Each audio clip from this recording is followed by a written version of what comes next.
देवरानी जेठानी।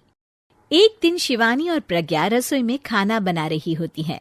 तभी प्रज्ञा को रसोई में एक चूहा दिखता है और वो जोर से चिल्ला पड़ती है, दीदी वो देखो चूहा। वो डर के स्लैब पर चढ़ जाती है। अरे चूहा ही तो है, तू तो ऐसे डर रही है जैसे तूने कोई भूत देख लिया हो। कितनी डरपोक है तू भी ना प्रज्ञा। आप ज्यादा हंसो मत दीदी, हर इंसान को किसी ना किसी चीज से डर लगता है। लगता होगा, पर मुझे तो किसी चीज से डर नहीं लगता। मैं तो बहुत बहादुर हूं, पर तू हद कर दी भाई, एक चूहे से डर गई है। एक दिन प्रज्ञा अपने कमरे से बाहर निकल रही होती है और तभी शिवानी उसे पीछे से आकर डरा देती है। प्रज्ञा एकदम से उछल पड़ती है। दीदी ऐसे भी कोई मजाक करता है क्या? अरे जरा अपनी शक्ल तो देख, एकदम बैंगन की तरह नीली पड़ गई है। अरे मेरी देवरानी इतनी बड़ी डरपोक है, मुझे तो पता ही नहीं था। आप ऐसे चौंकाओगे तो कोई भी डरेगा ना? अरे ना, कोई बहाना अब काम नहीं आएगा। आज से ना तुम्हारा नाम है डरपोक प्रज्ञा। शिवानी प्रज्ञा का मजाक उड़ाकर चली जाती है। प्रज्ञा शिवानी की मजाक उड़ाने की आदत से परेशान हो जाती है। जब देखो मेरा मजाक उड़ाती रहती है, इनकी शिकायत तो मम्मी जी से करनी ही पड़ेगी मुझे। प्रज्ञा अपनी सास के पास जाती है और उन्हें सारी बात बताती है कि किस तरह उसकी जेठानी उसके डर का मजाक उड़ाती है। ओहो, तो बड़ी बहू को बड़ा घमंड है अपनी बहादुरी पर। कोई नहीं, अभी उसका घमंड तोड़ देते हैं। मेरे पास एक तरकीब है छोटी बहू, एक काम कर तू। प्रज्ञा की सास उसे अपनी जेठानी को डराने का प्लान बताती है। ये तो बहुत अच्छा आइडिया है मम्मी जी, क्या बात है। आइडिया सुनकर लग रहा है कि आप अपने बचपन में काफी शरारती रही होंगी मम्मी जी। अब आएगा मजा मेरी बहादुर जेठानी जी को। प्रज्ञा अपनी जेठानी को डराने का एक प्लान बनाती है।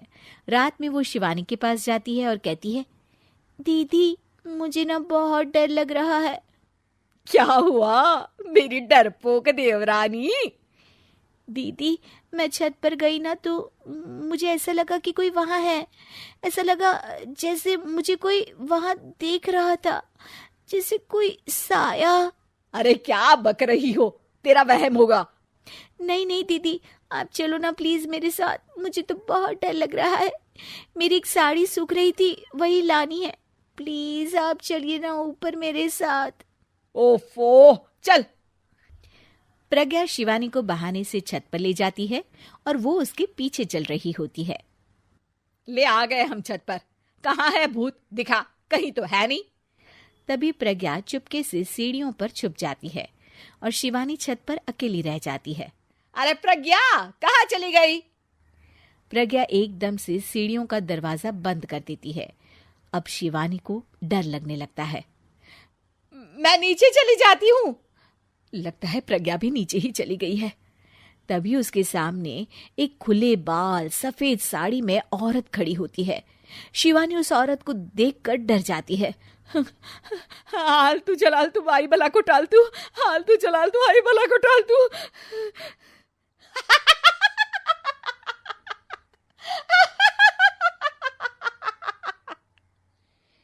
चुड़ैल की हंसी सुनकर शिवानी बुरी तरह डर जाती है।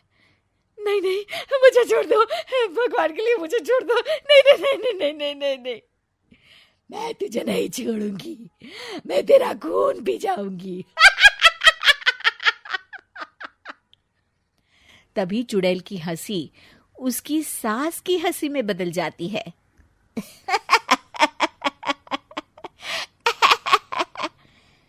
मम्मी जी, ये तो मम्मी जी की आवाज है। शिवानी आंख खोलती है तो सामने उसकी सास चुड़ैल का मेकअप करके खड़ी होती है और प्रज्ञा और उसकी सास जोर जोर से हंस रहे होते हैं। क्यों मेरी बहादुर जेठानी जी, आप तो कहती थी कि आप किसी से नहीं डरती। ये तुमने अच्छा नहीं किया प्रज्ञा। और सासू माँ, आप भी इसके साथ मिलकर। और नहीं तो क्या बहू, तुम अब मेरी छोटी बहू का ऐसे मजाक बनाओगी तो मुझे तो चुड़ैल बनना ही पड़ेगा ना। प्रज्ञा और उसकी सास और जोर जोर से हंसने लगते हैं और शिवानी गुस्से में नीचे चली जाती है।